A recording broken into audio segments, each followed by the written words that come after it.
Because if we bring visitors, we have to cater for them. We're paying their transport, their hotel, and everything so that they will feel comfortable.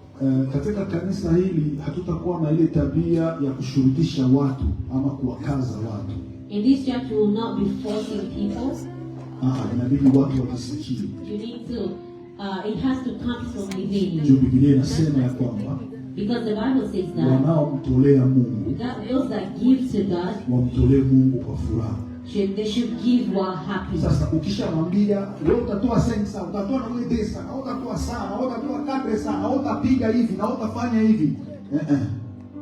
Now, if you force them, it's not any godly anymore. Last Sunday tulisema kwamba kuna baba moja alijihakikisha yeye peke yake na soda na fanta zote amezileta za kila aina, amezileta ziko nyumbani. Hakuna mtu alimforce. That Sunday we spoke and said there is one man that has already given the sodas, the drinks for that day. We did not force him. Yeah, na ninajua kwamba kuna kundi ama group ya wamama kwa ajili ya hiyo siku ya mkutano. And I know there is a women's group for that day. Kile ambacho unajisikia kufanya, andika, wala mwandikie mama mchungaji na mama Jose akukuja. Unaandika, unasikia kile ambacho utakachokifanya, unakiandika. Unasema mimi najisikia kufanya hivi. Whatever you feel like doing or whatever you feel like giving, just write in the group or write to Mama Pastor or Mama Jose, and they will put you down. Unasema kile ambacho utakachofanya kwa ajili ya kazi ya Mungu ya Sunday. Just tell us what you will do for the work of God that is happening on Sunday. Na kingine tunahitaji pesa kabisa kwa ajili hiyo siku mgeni wetu afike vizuri na tumweke vizuri na tumrudishe vizuri. And we also need money so that the visitor can arrive well and we can cater to her well. Na ninaamini Mungu ya kwamba kama ukijisikia kutoa, Bwana atagusa watu wengine, lakini wewe uanze kutoa. And we believe that if you don't feel like giving, God will touch somebody else, but we pray that God will touch you. Kwa hiyo Sunday program itakuwa hivi. So on Sunday the program will be as follows. Inabidi sote tufike on time. We need to get here on time. Kanisa hili inabidi tuko tunaheshimu saa, tutakuwa tunaheshimu saa. Hivi ikifika 6 tunakata pa. When it comes to 6 we'll finish. Na ikifika 15:30 tunaanza ibada. Ikifika 6 tunakata. 3:15 we are starting. Hata Roho Mtakatifu anawaka moto, Biblia inasema Roho wa Mungu utima na bitambia Roho Mtakatifu, asante juu ya siku ya leo, tunaenda nyumbani.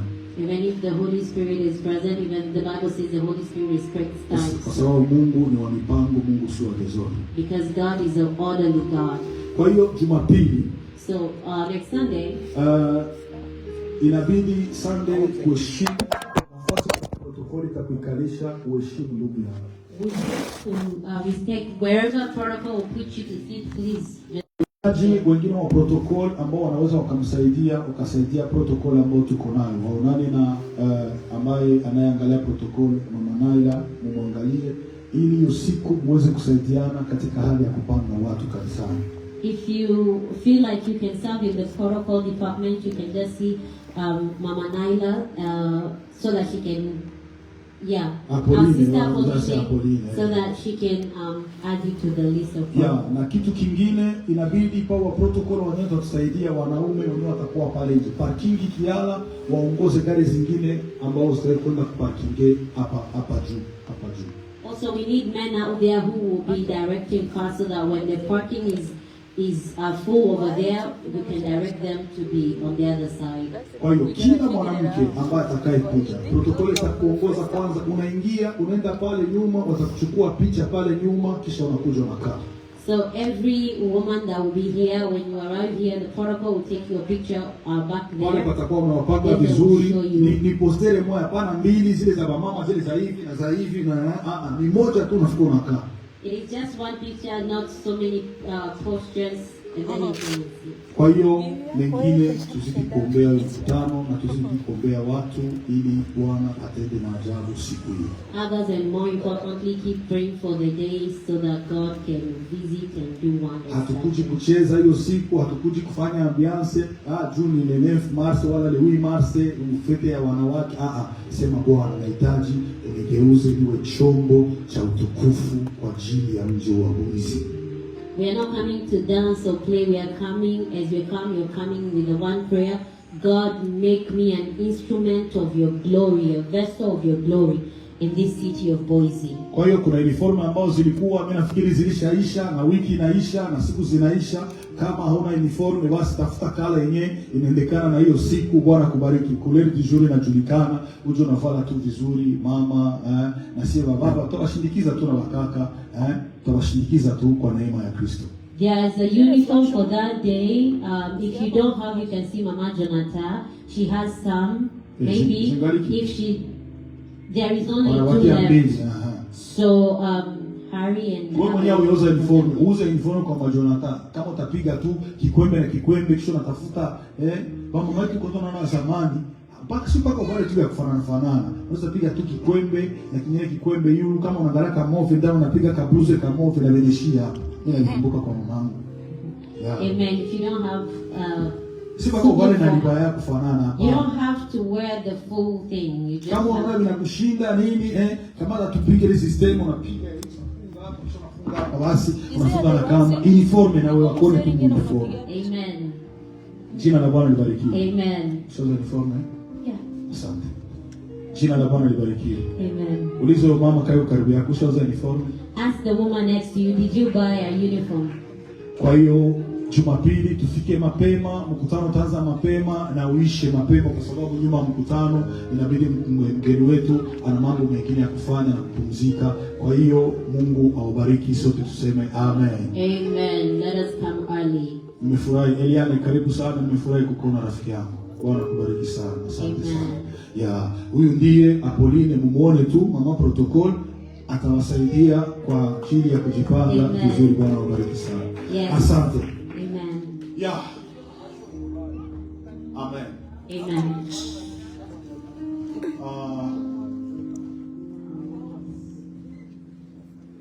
Siku ya leo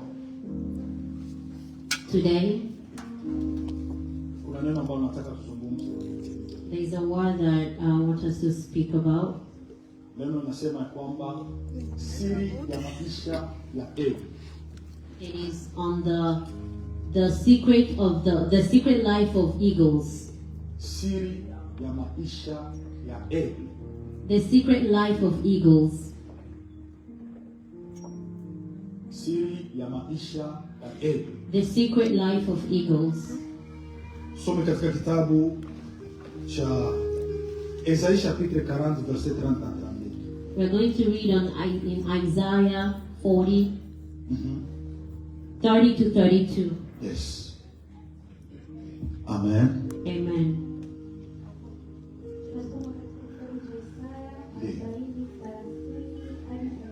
Mbili. Amen.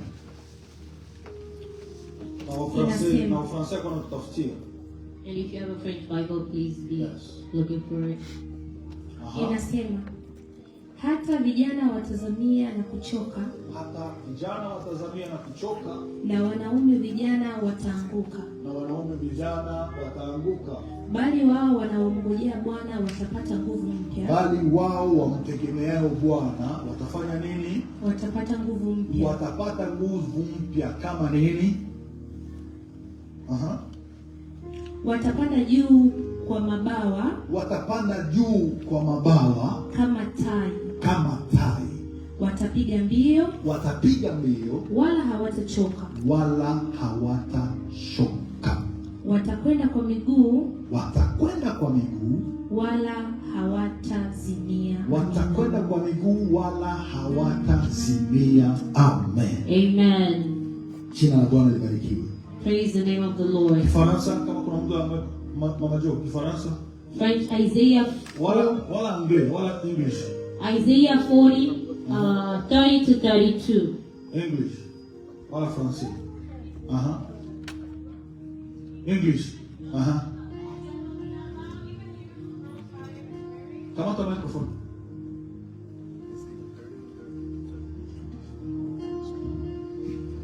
Amen. It says, even youth grow tired and weary, and young men stumble and fall. But those who hope in the Lord will renew their strength. They will soar on wings like eagles. They will run and not grow weary. They will walk and not faint. Amen. Amen. Kitabu cha Apocalypse ama Ufunuo wa Yohana. Yes. Ufunuo wa Yohana sura 4 mstari wake wa 7. Revelation 4 verse 7. Ufunuo wa Yohana sura ya 4 mstari wa 7 inasema, na huyu mwenye uhai wa kwanza alikuwa mfano wa simba, na mwenye uhai wa pili alikuwa mfano wa ndama, na mwenye uhai wa tatu alikuwa na uso kama uso wa mwanadamu, na mwenye uhai wa 4 alikuwa mfano wa tai arukaye. Amina. Amina. Asante sana. Jina la Bwana libarikiwe. Kiingereza soma. And the first beast was like a lion, and the second beast like a calf, and the third beast had a face as a man, and the fourth beast was like a flying eagle. Jina la Bwana libarikiwe. Jioni ya leo napenda tuzungumze kuhusu siri ya maisha ya eagle. Today I want us to speak on the secret life of an eagle. Ukiangalia kwanza eagle ni kitu gani? When you look, what is an eagle? Eagle ni ndege yenye ambayo inatafsiri katika Biblia. The eagle is a bird that translates in the Bible. Ukiangalia katika kitabu cha Ufunuo wa Yohana, Biblia inasema ya kwamba kuna viumbe vyenye uhai 4. Viumbe vyenye uhai 4. When you read in the book of Revelation, there are 4 creatures, 4 living creatures. Hivi viumbe vyenye uhai 4 vina maana ambayo inayomaanisha katika Biblia. These 4 living creatures, they have their own meaning in the Bible. Biblia inasema Ufunuo wa Yohana, wakati Yohana alipokuwa anafunua, alimaanisha hivi viumbe ama vyenye uhai 4 ambao viko mbele ya kiti cha enzi. When John was writing about these 4 living creatures, he meant that these 4 living creatures, they are positioned before the living God. Mbinguni kuna maserafi, mbinguni kuna makerubi, kuna malaika, mbinguni kuna wenye uhai 4. In heaven there are seraphims and angels, and there are also 4 living creatures. Na hizi alama zote zinajijenga katika mtu mmoja ambaye ni Kristo Yesu. All these signs, they build themselves up in one thing, and that one thing is God. Alama ya ng'ombe ni alama ya kutumikia wengine, ambao Kristo alisema ya kwamba anayetaka kuwa mkubwa awe mdogo ama tumikie wengine. The cow signifies service, whereby Jesus said, whoever wants to be the head amongst you should serve the least. Alama ya ng'ombe inaonyesha tena ya kwamba ni lile neno ambalo Yesu alisema, njooni nyote mnaosumbuka na kulemewa na mizigo mizito, nami nitawapumzisha, ya kubebea wengine mizigo yao. The other thing is that the cow can carry burdens, like Jesus said, come to me all of you who are heavy burdened, and I'll give you rest. So the cow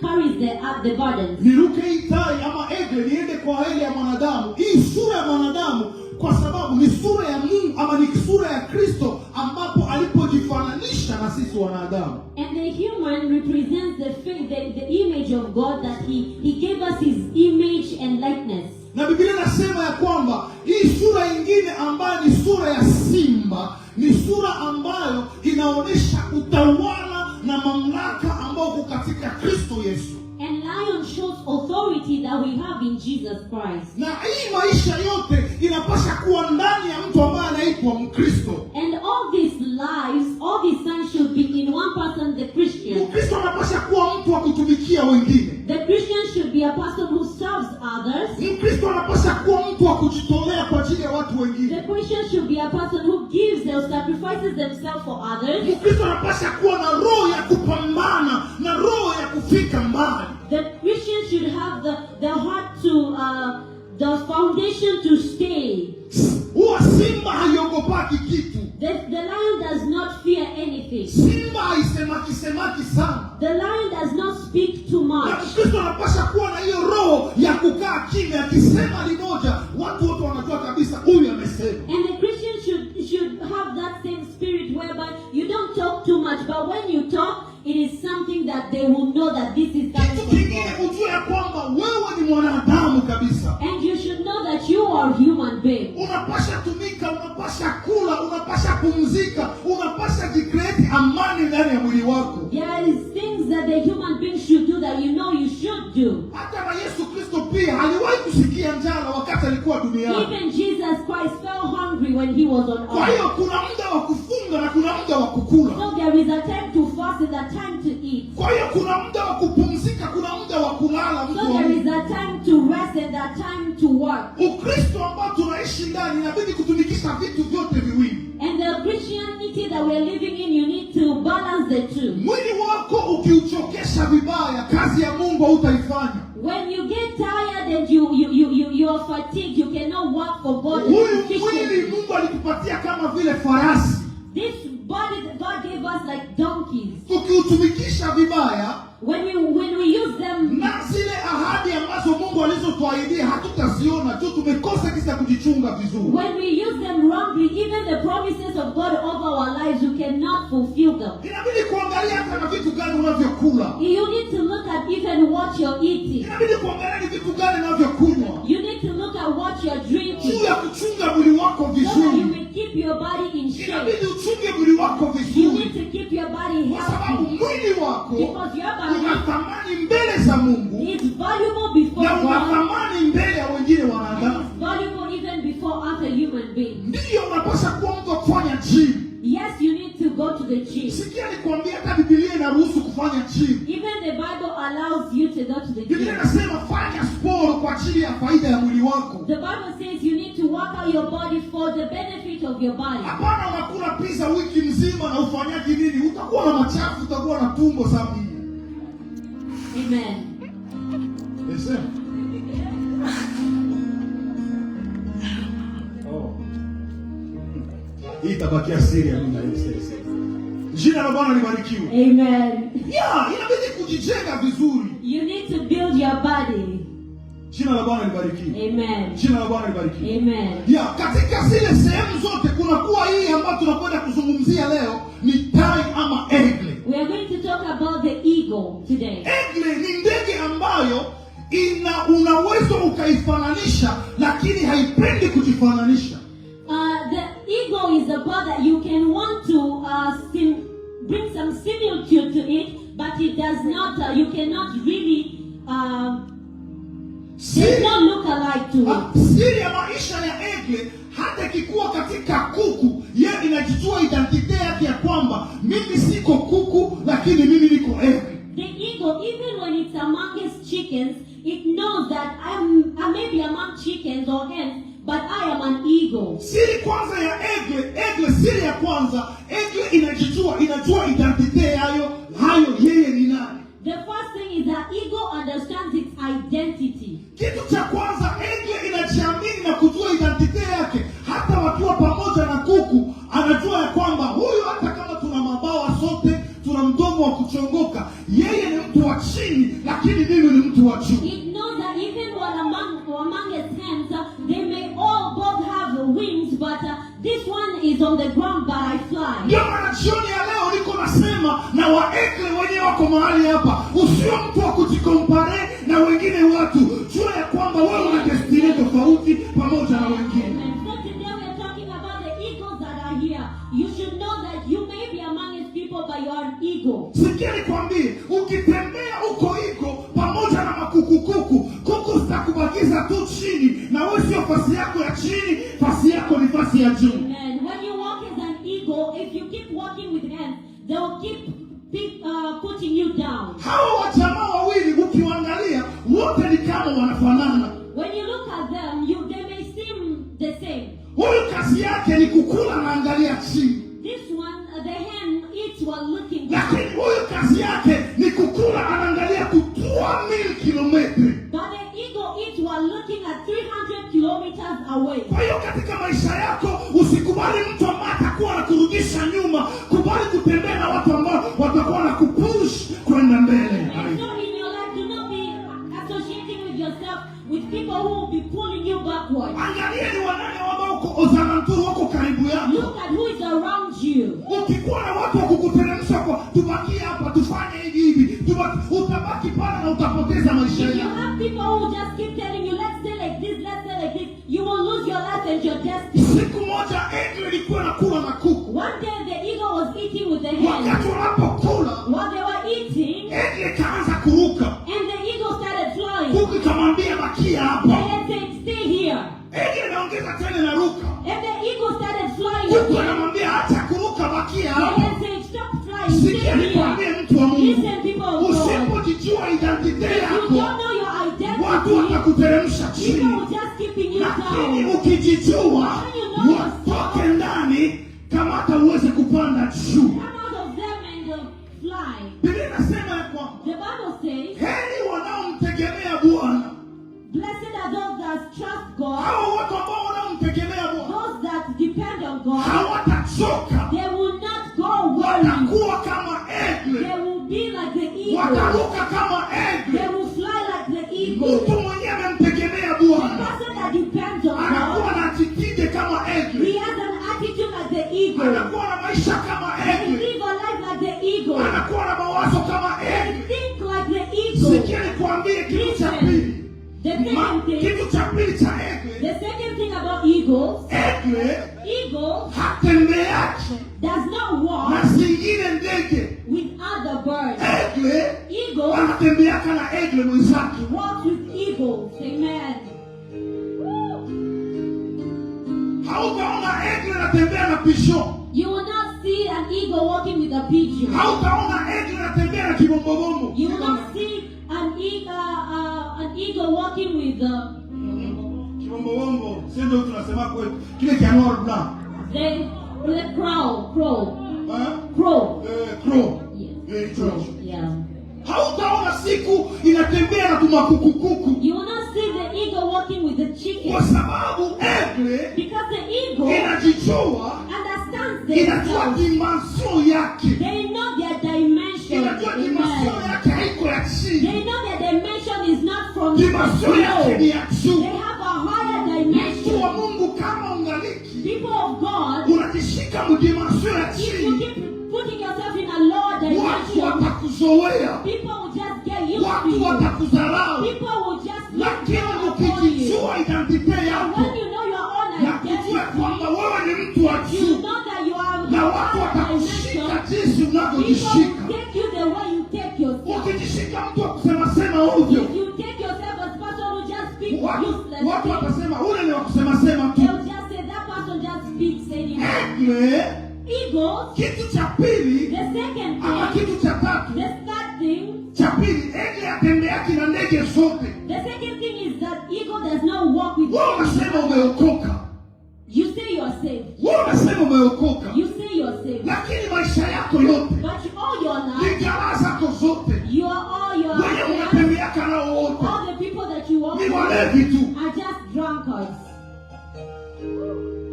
ni watu wasiookoka. Are people who are not saved. Hauwezi kuwa eagle You can't be an eagle na unatembea na makuku. and you're walking with hands. Aliye karibu yako mwambie unatembea na wanani? Ask the person next to you, who do you walk with? Uko eagle, Are you an eagle? unatembea na wanani? Who do you walk with? Amen. Kitu cha tatu, The third thing, eagle eagles hatembeleaki chini, does not walk from below. eagle anatembeleaka juu. He flies and he walks from above. Eagle ndio ndege ya kwanza An eagle is the first bird inakuwa juu sana. that flies higher than anything. Bungine mundege wote Other birds, unaweza ruka, they can fly, unaruka, they can fly, Unaruka. they can fly. lakini eagle ikikuja But when the eagle comes, haiwezi kutembea mwa ile level yenye mapigeon it doesn't fly according to the level of pigeons. nikumbuke mamushuswe manini All those other birds, he doesn't fly malijorowe like manini. all those other birds. Tunakala mama mzaliwa Amerika, sasa tulizaliwa Afrika, tunajua majina mandege mingi sana. Mamushule mama zile zote vile kama unasema eagle hawezi tembea mwa hiyo niveau.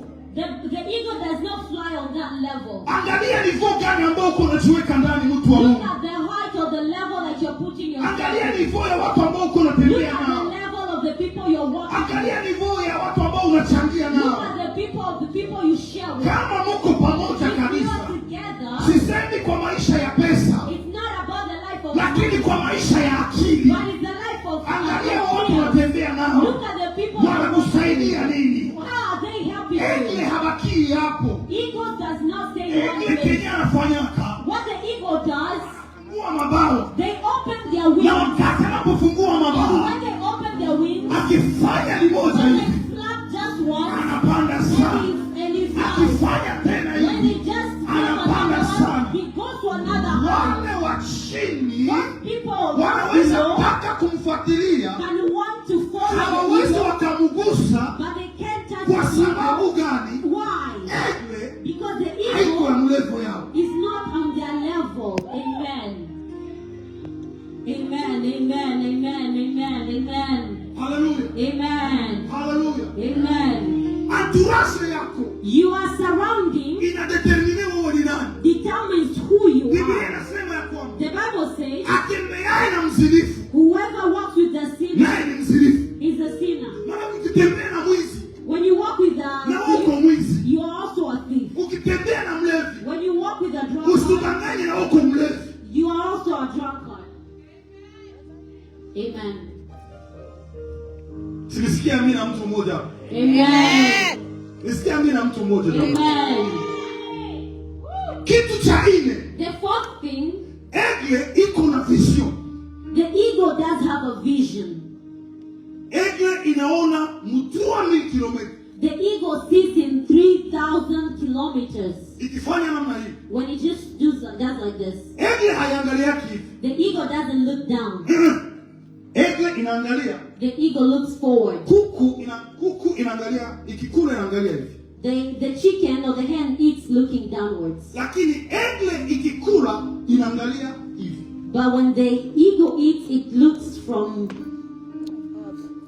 frontwards. Na haiangaliaki kila fasi. And it doesn't look everywhere. Inaangalia fasi kwenye inaweza kafaidika. It has a very straight gaze. It looks at where it can find profit. Ndio maana Wakristo That's why Christians, tunapaswa kuwa na vision we need to have vision katika maisha yetu. in our lives. Hatupaswi kuishi kama kuku. We cannot live like hens. Hatupaswi kula na tunalalilia We hapo. just can't be eating and staying in one place. Katika maisha ya kileo In the life of today, tunastahili kuwa Wakristo we need to be Christians ambao tuko na vision. who have vision. Tunajua kwenye tunaenda. We know where we are going. Kwenye unatoka unapajua. Where you're coming from, you know. Lakini kwenye unaenda upajua. But where you're going, you don't Ndio know. maana unapaswa kuwa na maono That's why you need to have vision katika maisha yako. in your life, Katika maisha yako ya in kiroho. your spiritual life. Unataka fika wapi? Where do you want to be? Hautakuwa kama bata. You can never be like a duck. Hautakuwa kama kuku. You cannot be like a hen. Lakini wewe ni eagle. But you're an eagle. Na eagle inapaswa kuona mbali. And the eagle needs to see far. 2000 kilomita sio mzaa. 3,000 kilometers is not a joke. Hakuna ndege nyingine inaweza kaona kutoa 1000 There is kilomita. no other bird that can see that far. Lakini eagle inaona kutoa 1000 But kilomita. the eagle sees in 300 Na wakati kilometers. inapoona kutoa 1000 kilomita, And when it sees in 3,000 kilometers, kitu cha tano the inafanya. fifth thing it does, Huwa haikwake inaeshape wala kushindwa. it can never lose. Haishindwaki. It can never lose.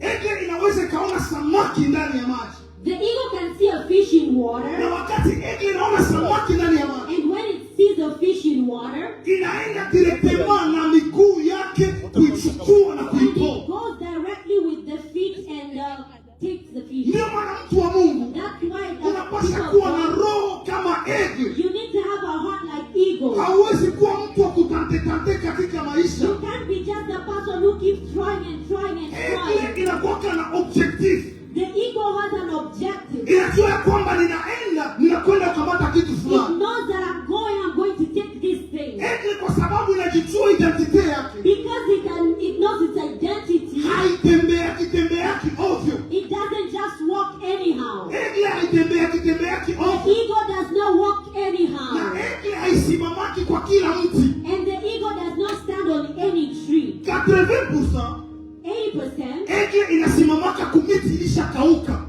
the eagle stands on trees that are Miti yenye iko very dry. strong. There's trees that are very Inajua strong. haina mayani. It knows that there's no leaves that will be shaking. Ina create security yake peke It yake. creates its own security. Mtu wa Mungu People of God, unapaswa kuwa mtu wa kucreate security juu yako you peke need yako. to be a person who creates security for yourself. Inabidi kuwa mtu wa kujiamini. You need to be a person who is very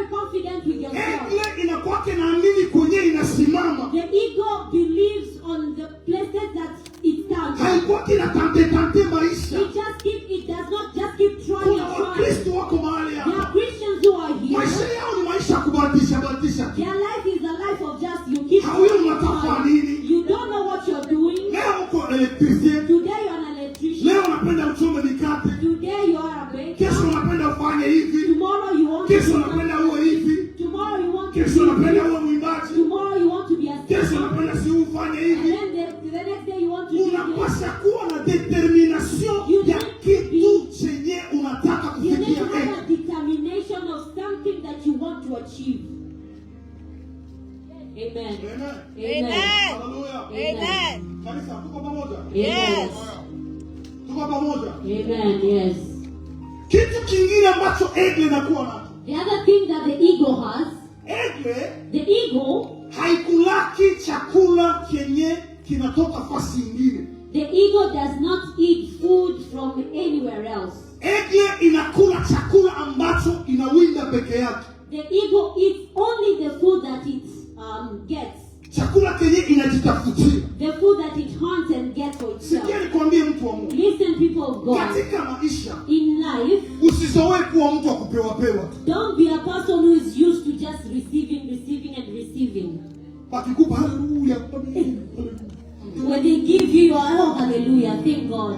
Huyu mtu pia kupambana. Be a person who can fight with life. Huyu mtu kutafuta na Be wewe. a person who can look, seek. Usio mtu tu wa kupewa pewa. Don't be a person who just keeps receiving. Eagle haipendaki kupewa pewa. The eagle does not like just receiving. Eagle inajitafutia. The eagle searches. Hiyo ndio sekre ya maisha ya eagle. That is the secret life of an eagle. Sekre nyingine ya eagle. The other secret, Eagle the eagle, ikianza zeeka. when it starts getting old, Eagle inapasha ishi 80 miaka 18. the eagle can live up to 80 years. Nasikia ni ndege moja ya sawa. Yeah. Inapasha ishi 80. Ikieneza 40. When it gets to 40, Manyoya yake hayaruki tena vizuri. the feathers don't fly like they Eagle used to. inatokaka katikati ya zingine.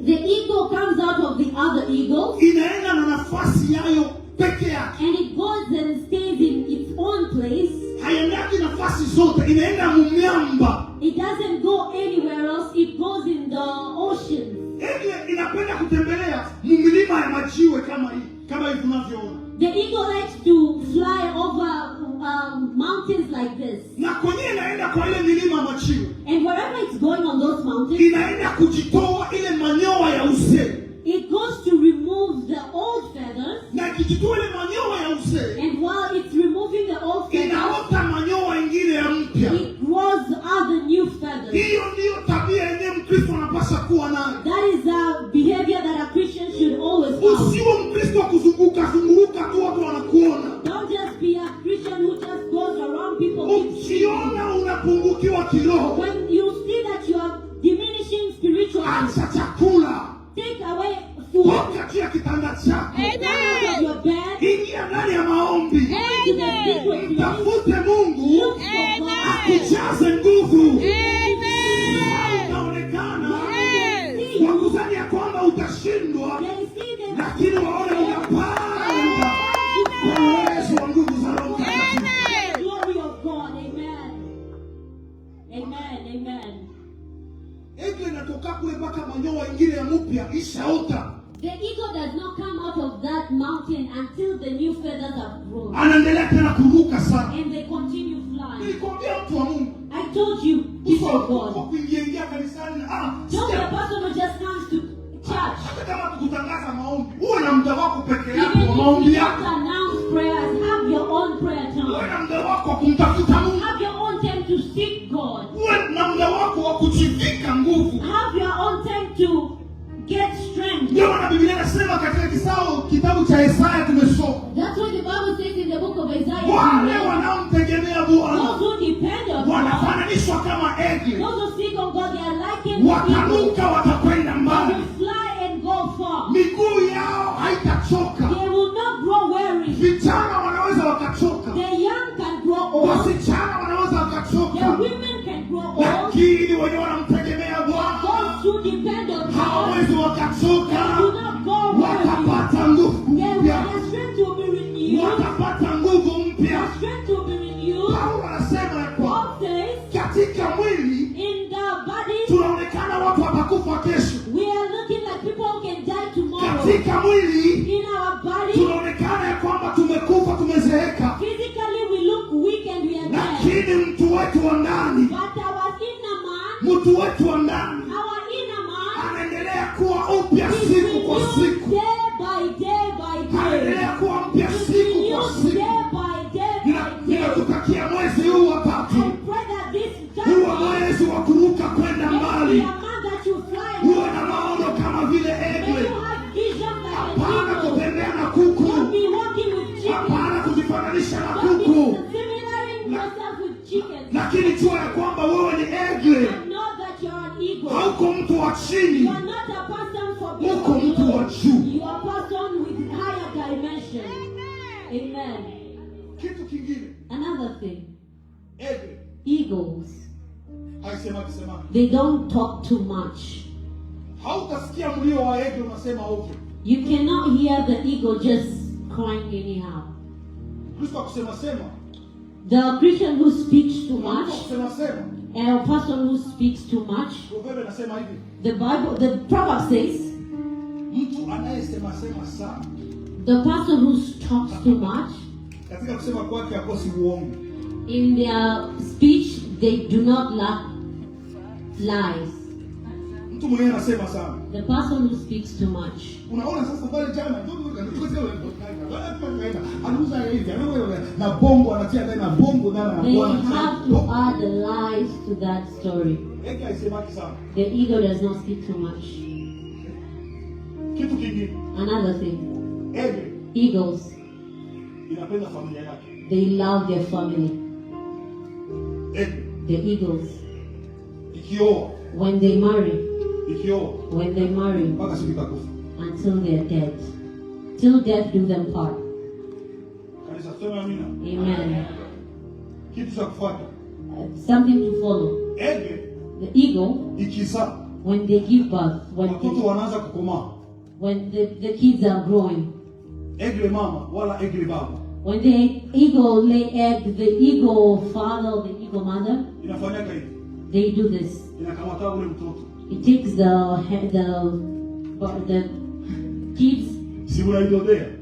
and carries them on the feathers of Sasa the. unaidodea, When they carry them, mtoto unasikia raha. the kids feel so good. Tuko kwa mabawa ya mama. We are on our fathers and our mothers. Hiyo ndio strategy yenyewe Etats-Unis inakuwa inaapplique. That is the strategy that US copies.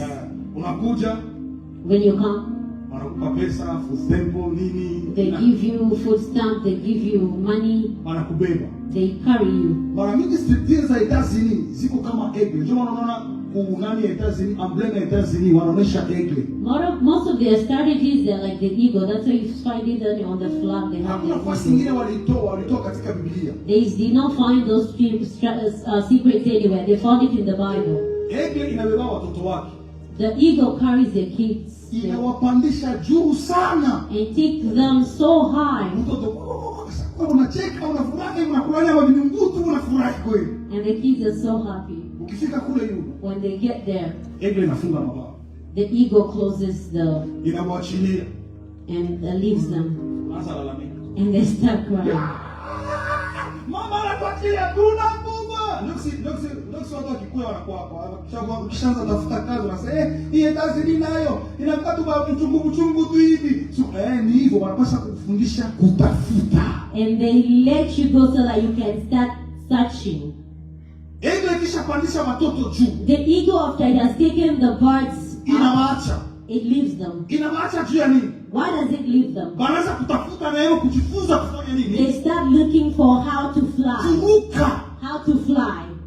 Utapiga maviridite, utapiga fujo. They will make noise, they will flap anyhow. Lakini ukifikia muanga ya zingine ndege, But when they get to a level of other birds, egle inafika tena anafungua mabawa. the eagle opens the feathers again, Inabudachi. puts them back in their nest. And they are very glad. Ndio maana Biblia inasema ya kwamba That's what the Bible says katika kitabu cha Isaya, in Isaiah. nitakuacha kwa muda I will leave you for a while, lakini nitakurudilia kwa moyo wa upendo. but I will come back and take you without a heart of love. Listen, Unapaswa kuwa na attitude hiyo you have to have that attitude ndani ya maisha yako. in your life. Kuwafunza watoto, kuwafunza. To teach your kids, your children. Ngoja. Hapa sote hapa percentage nyingi tuko watu tunatoka Afrika. Most of us here, we come from Africa. Afrika, mtoto wa Kenza. In Africa, the people of 15 years, Kenza. 15 years, Anayasonga ugali bien. they know how to cook the fufu well. Anapiga nyama bien. They know how to cook meat well. Lakini But mtoto wa Kenza with 15 years, Mama Solange say, mtoto wa Kenza for 15 years, wapa Etazini. in here in America, Akikalanga liyai. if they cook egg, Inalungula moshi munyumba bwana. the fire alarms will go in the house. Proverbe 31 nasema hivi. Proverbs 33 says, Mwanamke mwema a good woman ni ule uwafunza hata watoto wake kazi. is the one who teaches their children work. Haiko kuwatesa, kuwafunza watoto wake kazi. It's not you teach your kids work. Ndio kisi Biblia nasema. That's how the Bible Proverbe says. 31 usome yote. The Proverbs 31. Utakutana Biblia nasema hata watoto wake wanamshuhudia mama yao, wanasema mama yetu ni shujaa. You find even the kids are giving praises to the woman. Amewafunza kazi. Why? Because he has taught them work.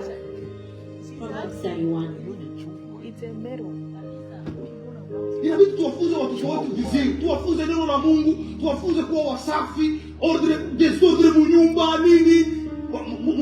Mkuu mkena kiingia, njoo kwa watu wanatafutana. Mtoto kama sumsongee fulani bugali. Tumwode tu pizza. Songa. We need to teach our kids how to work, how to take care of themselves so that they can be better in life. Hapa mtasema amina. Amen.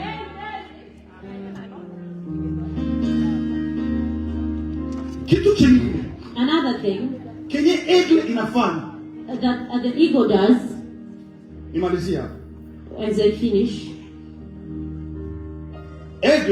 eagle, haiogopaki mpepeo. they don't fear the wind. Eagle The eagle, haiogopaki mpepeo. they don't fear the wind. Lakini mpepeo But the wind unasaidia eagle helps the eagle kupanda mrefu ingine. fly even higher. Ona, Look, wakati ndege zingine while other birds, zikiona mpepeo, they see the wind, ndege zingine zinajificha. they hide. Lakini eagle But the eagle, ikiona mpepeo when they see the wind, inatoka.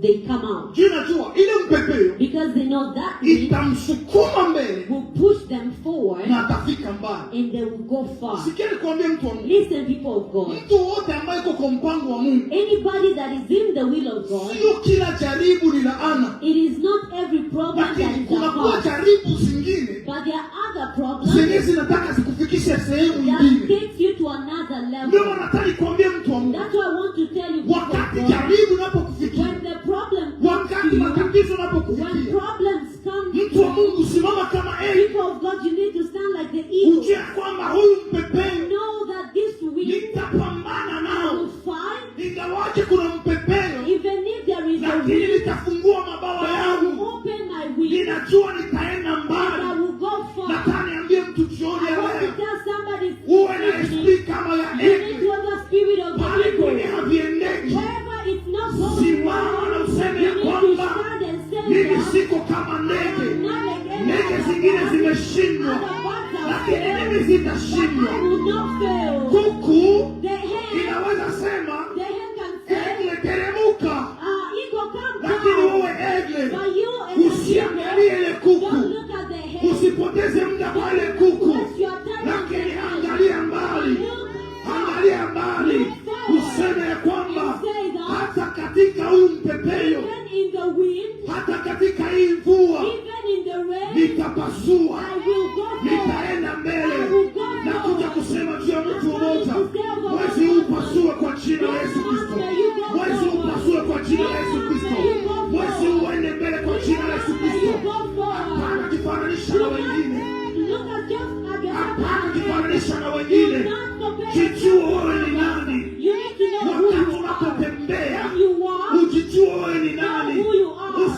usifananishe. not compare Hapana yourself. kukopia vya watu Do wengine. not copy others. Wewe fanya vyenye viko ndani Do mwako, things that are na inside you. ukivifanya Bwana When you do, atakusaidia. God will help Kwa you. jina la In Yesu the Kristo wa name of Nazareti. Jesus. Nasema kwa jina la Yesu Kristo wa Nazareti. Hapana kuvunjika moyo. Do not let your heart be Hapana troubled. kuvunjika moyo. Don't let your heart be Usiwe mtu wa troubled. kulia mbele za Do watu. not be a person who cries in front Hakuna of siku people. There is no day utaona machozi ya Egle, that you will see the kwa tears of an sababu eagle. Egle Because kitakulia when the eagle wants to cry, inapanda it juu, will go kwenye far. kuku zitaona, The ends of kwenye the kizorowe kitaona, kwenye mususe itaona, kwenye musule itaona, kwenye bakolio itaona, inapanda juu.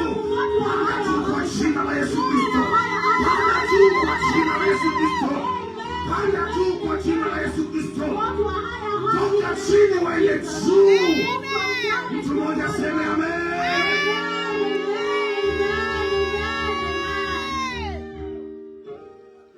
Zingine ndege zinataka zifananisha na Egle.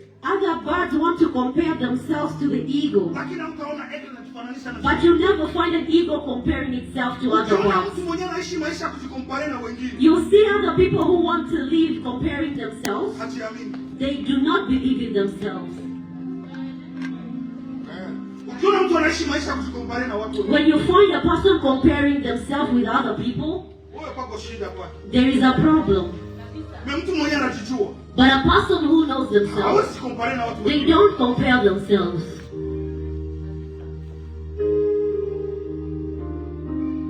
Mtu jua kutokujiamini. People, because of not believing in Ndio themselves, wanakutana leo watu wanaigaiga vitu. that's why you find people just copying everything and anything.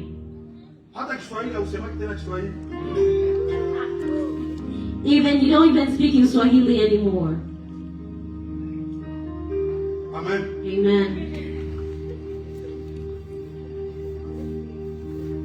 Kawaida Normally, selon loi ya style. according to the law of styles, Yeah. Ukiuza costume, when you buy a suit, grife hauiachaki hapo, unatoa ile grife. you don't keep the tag. Maana wako kwa kitambara tuuli hapo. There's always two things over there. Unapasha mtoa. You need to remove it. Grife ya kweli inawakia ndani kama kufuku. And the good label stays on the inner pocket, the Lakini pia inside of mtu the pocket. kutokujiamini, But because people don't believe themselves, mtu anacha ile grife, they leave the tag jua ole kama ikosi pesa, fence, so that they can see they're wearing this thing is very expensive, is very... Lakini spare ya kweli ya sasa inkanti. The good Fabric. suit Ukikamata maji, with that is very expensive when you unakamata take maji na water mkono hivi unamwanga. and you pour it on the suit Ukifanya hivi ile maji yanatokaka. and you do this, the water will come out. Nataka kukufunza nini? What do I want to teach you? Mtu mwenyewe ametengenezwa vizuri ndani ya Yesu Kristo. The person who is built well in the name of the Lord. Haijalishi wenyewe wanaweza wakamwangia. It doesn't matter what Wanaweza water wakamtupia. they can Juu throw, ya material yenyewe alitengenezwa ndani. but because of the material you're built in, Vile wenyewe amen, walisema everything that they say, vitajigonga na vitatoka. they will just Amen. move, go. Mtu mwenyewe kutengenezwa vizuri. The person who is not built well, Nile unamwanga maji hivi. when they pour water, Unafikiri unaona maji inakauka inaingia mkoti. and you find the water just dries Sio from the... watu wa kupokea kila kitu. Don't be a wanapokea kila person kitu. who receives anything and everything. Other things just throw away. Acha. Let them go. Acha. Let it go. Wewe ni iko. You are an eagle. Amen. Nakutakia hii wiki. I pray that this week, Ukiamka asubuhi, when you wake up, ukimwona mwenzako, when you see your friend, mwambie iko. just say eagle. Wewe ni iko. You're an eagle. Wewe ni iko. I am an eagle. You're an Mimi niko eagle. iko. I am an eagle. Sitaishia hapa. I will not stay here. Ninaenda mbali. I will fly Usikubali higher. kuwakia yangu ya chini chini. Don't accept to be left at this level. Nataka kufly uende juu sana. Want to fly and go to a higher dimension. Ukiona uko na marafiki wa kuwakiza pale pale, When you see your friends that just keep putting you on the same level, hauendeleaki mbele. they don't go forward. Ni vile vile tu. It's the same thing over and over again. Jiulize useme sasa hii maisha tutafika nayo mpaka wapi? Ask yourself, this life, where are we going with it? Leo 30, kesho 31, 35, Today 40. 30 years, Utakuwa vile vile. Utakuwa vile vile. Will you just remain the same way? Changer compagnie. Change your company. Toka kwa wale watu. Don't change your company. Biblia inasema marafiki wabaya. The Bible says bad friends watakuangamiza. corrupt good morals. Ukitembea na makuku, when you walk with chickens, na uko eagle, and you're an eagle, hautajua kuruka. You will not know how to fly. Toka katikati yao. Come out. Ruka kwa jina la Yesu. Fly in the name of Jesus. Simama kwa miguu yetu mshangilie Bwana. Amen. Amen.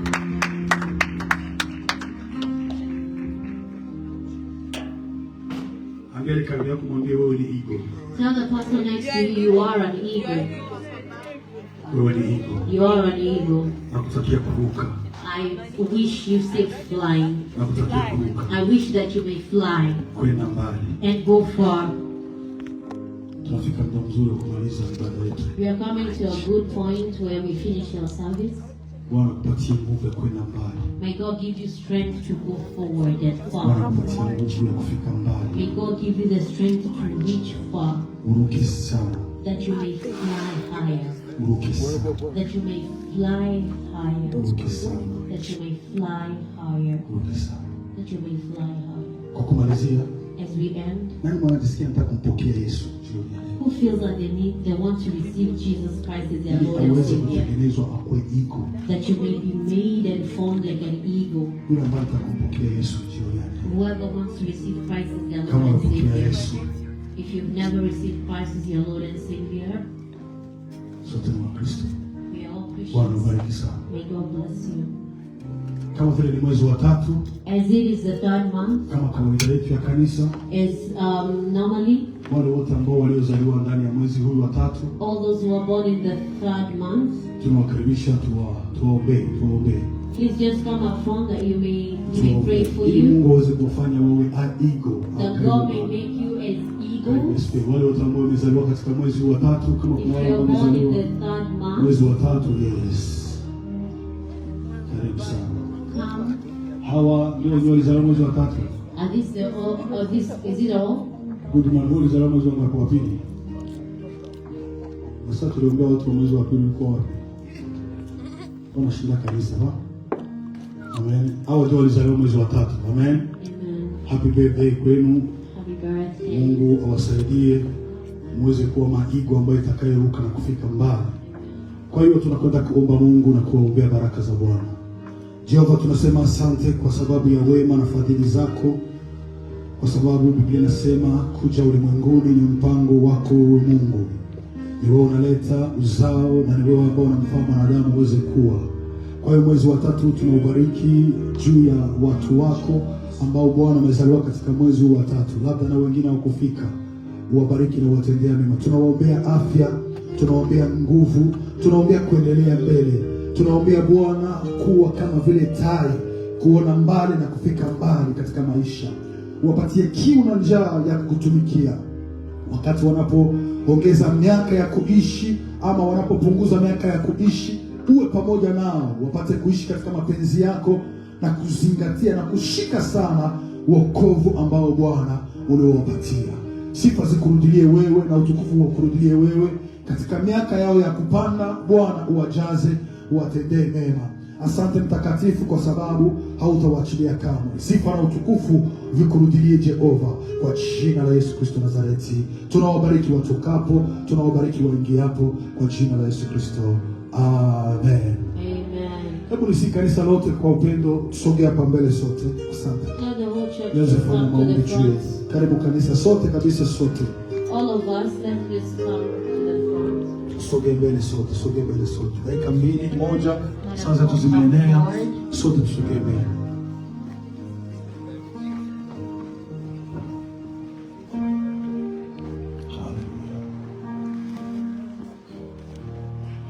Beba mikono yako mbele juu, nikombe.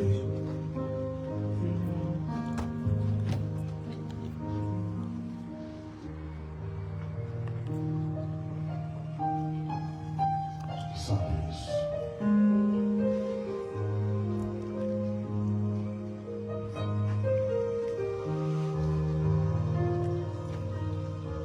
I give myself away. Yes,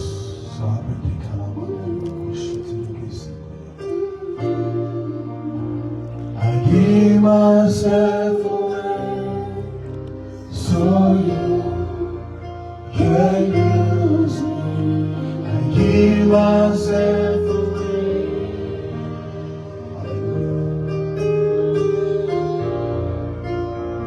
I give myself away so you can use me.